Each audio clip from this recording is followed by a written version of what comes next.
And welcome students, জ্ঞান জ্যোতি coaching সেন্টারের পক্ষ থেকে তোমাদের সকলকে আরো একবার স্বাগত।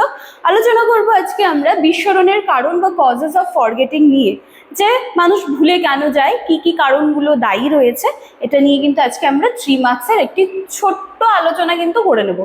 চলো তাহলে আলোচনার বিষয়ে আমরা ফিরে আসছি। এছাড়া এই জায়গাটি কিন্তু এখন তোমরা জেনেই গিয়েছো। আমাদের সাথে যারা যোগাযোগ করতে চাইছো, বোর্ডের কর্নারে দুটো কন্ট্যাক্ট নাম্বার রয়েছে, যে কোনো একটি নাম্বারে কল করে কিন্তু যোগাযোগ করে নিতে পারো।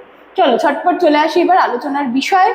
দেখো, বলা হচ্ছে যে সময়ের প্রভাব বিস্মরণের একটি গুরুত্বপূর্ণ কারণ। ঠিক আছে, সময় অনেকটাই দায়ী বিস্মরণের জন্য। বলছে কোনো বিষয় দীর্ঘদিন পুনরাবৃত্তি না করলে আমরা কিন্তু সেটা ভুলতে বসি, তাই তো, এবং মানুষ সেটা ভুলে যায়। এটাকে কি বলা হয়? স্মৃতি ক্ষয় বলা হয় এটাকে। ঠিক আছে, স্মৃতি ক্ষয় বলা হয়।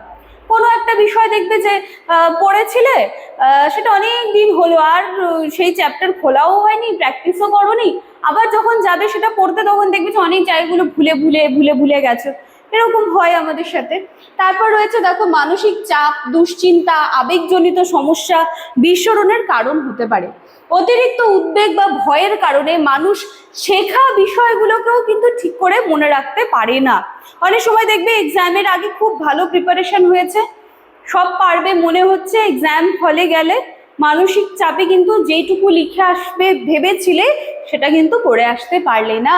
মানসিক চাপ, দুশ্চিন্তা হচ্ছে। যদি তুমি 1 থেকে 10-এর মধ্যে আসতে না পারো, তাহলে এত প্রেশার নিয়ে যখন তুমি এক্সাম দিতে বসবে, স্বাভাবিক কিন্তু তুমি ভুলে যাবে। তারপর কি হচ্ছে? ইন্টারফারেন্স বা হস্তক্ষেপ বিস্মরণের একটি কারণ। যেমন কি, নতুন শেখা তথ্য পুরনো তথ্যকে ভুলিয়ে দিতে পারে।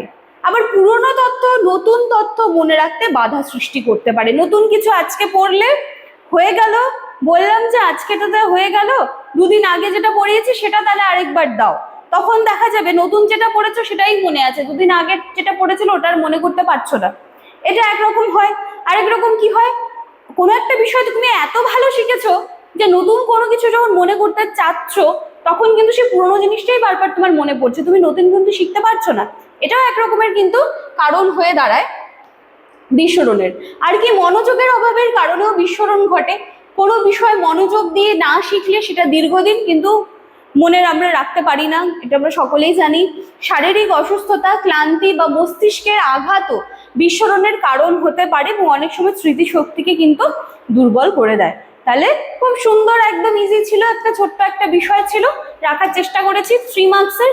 দেখে নেবে, আশা করছি কোনো কিন্তু কি বলবো যে কনফিউশন হবে না তোমাদের। চলো দেখা হচ্ছে আবার নেক্সট দিনে 3 মার্কসের আরো একটা টপিক নিয়ে। Thank you.